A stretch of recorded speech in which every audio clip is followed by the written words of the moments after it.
Do your chord changes sound like this?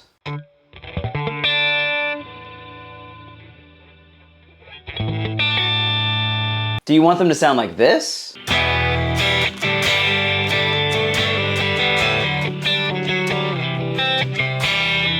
If so, in this video I'm going to show you how you can take your sloppy, slow chord changes into something that is smooth and have way more fun playing guitar. Hi, my name is Dylan with Summit School of Music, and I want to show you two main ways that you can fix sloppy chord changes. The first one is what I call left hand isolation. So when people usually practice, they're using both hands. And the problem with this is that there's a lot of things to focus on, especially if you're a beginner. You're trying to figure out what the shapes are, where your fingers should go, how you should strum, how it sounds, how you're supposed to hold the pick, all these different things. But if you're focusing on everything at once, it's like data overload to your brain, and it makes it to where the learning process is really small. But if we can limit what we focus on at a time, we're going to learn things a lot faster. So this brings us to the left hand isolation practice, where you're just going to do left hand and left hand only. So what you're going to be looking out for is when you go from the chords, how is the efficiency? Are you moving off the board like this a lot, or does the efficiency look really good? Also, you want to make sure that you're using the fingertips, unless you're doing bar chords or something like that.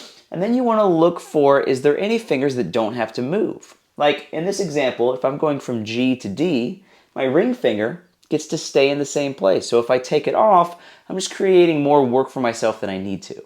So for the left hand practice, choose any two chords that you want to improve the switch on.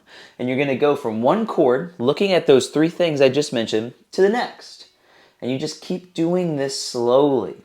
And you want to do this about 10 times. Then strum the chords together. If it's still a problem, do it 10 more times. And just keep looking through your fingers and making sure that everything is correct. Also, if you like this video so far, please like and subscribe so I can get this out to as many guitarists as possible.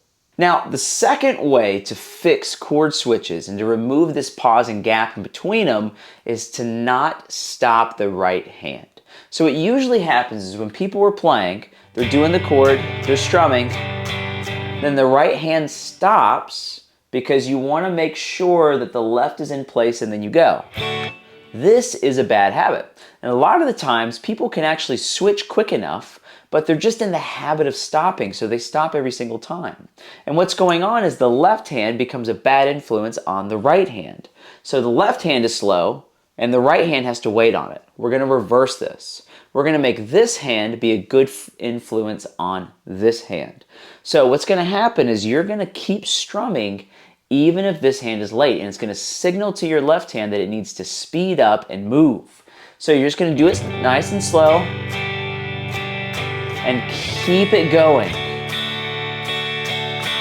A lot of the times I've seen this work with students immediately. If it works with you, great. If you can do it a couple times, no problem. But if you do it a while and you keep moving the right hand, but the left hand still is super late, then that is a hint that you need to go back to the left hand isolation practice and work on that a little bit more.